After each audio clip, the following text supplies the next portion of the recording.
Let's face it, the world is changing faster than ever, and your ability to learn is probably your single greatest asset.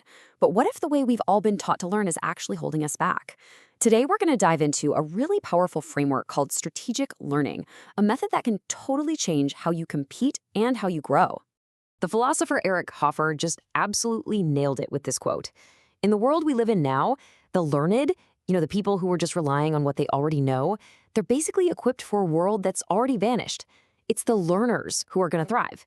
And this isn't just about picking up a few new skills, it's a fundamental mindset shift. It's truly essential for survival and success. So let's break this down. There are really two types of knowledge. First, you've got common knowledge. Think of this like the ticket that gets you into the game. It's what you learn in school, it gets everyone on the same page. But it's not going to help you win the game. To do that, you need strategic knowledge. This is the secret playbook, right? The unique insight that builds a real, lasting competitive edge. And getting it requires a completely different approach to learning. So, how do we get access to this new way of learning? Well, it doesn't start with a book or a course. It actually starts by looking inward. So it's time to meet the most powerful learning tool you have, your inner observer. This whole new approach starts with understanding your way of being. Now, what is that? It's the unique lens that you use to interpret, well, everything. And here's the crucial part. It's not some fixed trait you have. It's a dynamic state of how you are in any given moment. And because it's a state, it means you can change it. This lens literally shapes your reality. Your way of being is basically a mix of three things that are constantly influencing each other. First, there's your language, that inner voice, the running commentary in your head. Second, your emotions and moods. Are you approaching something with curiosity or with dread?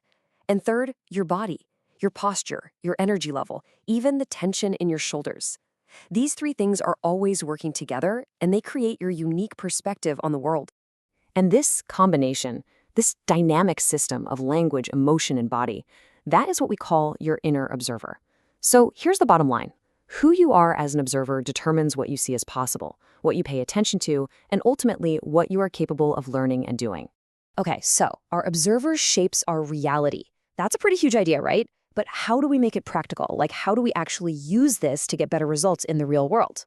Well, it turns out there's a simple but incredibly powerful model that connects our inner world directly to our outer outcomes. It's called the Observer Action Results Model, or OAR for short, and it works like a direct chain of events. The way you observe the world determines the actions you decide to take, and those actions you take directly produce the results you get. So if you're not happy with your results, the most powerful place to make a change isn't your actions, it's your observer. And this just perfectly illustrates the difference between traditional learning and strategic learning.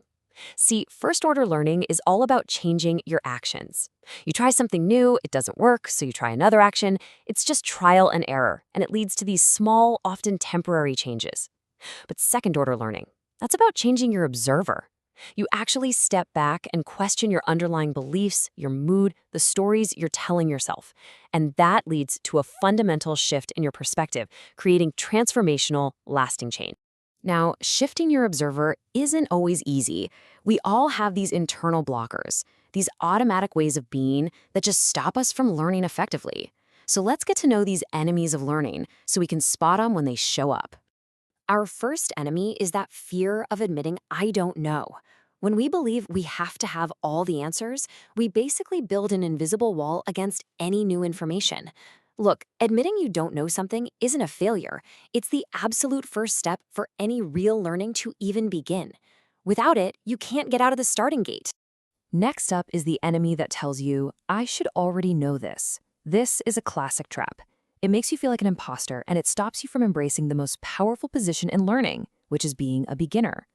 It prevents you from asking those simple, basic questions that are absolutely essential for building a solid foundation. And finally, there's the perfectionist enemy, the one who insists on having complete clarity before taking any action. You know what this leads to? Analysis paralysis. The truth is, you can't have perfect clarity at the beginning of anything new.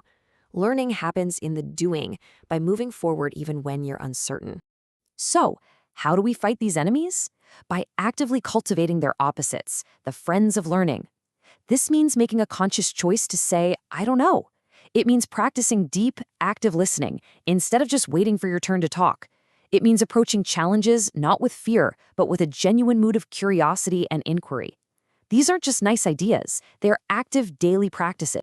So when you learn to manage your observer and you embrace these friends of learning, you unlock a clear path forward, a journey with distinct stages that can take you from being a complete novice to a true innovator. Let's take a quick look at what that path to mastery looks like. This whole journey starts by declaring yourself a beginner. From there, you achieve minimal competence. You can do the basic tasks. Then you become competent, performing reliably and even starting to anticipate problems. With more practice, you can become a virtuoso, performing with your own unique, excellent style. And at the very top is the master. This is someone who doesn't just play the game, but actually changes it by inventing new practices and setting new standards for everyone else. So we'll leave you with this question. We all know that to get new results, we have to take new actions. But after everything we've looked at today, where do you think new actions truly begin? They begin with a shift in the one who acts. They begin with the observer. Change how you see, and you will absolutely change your world.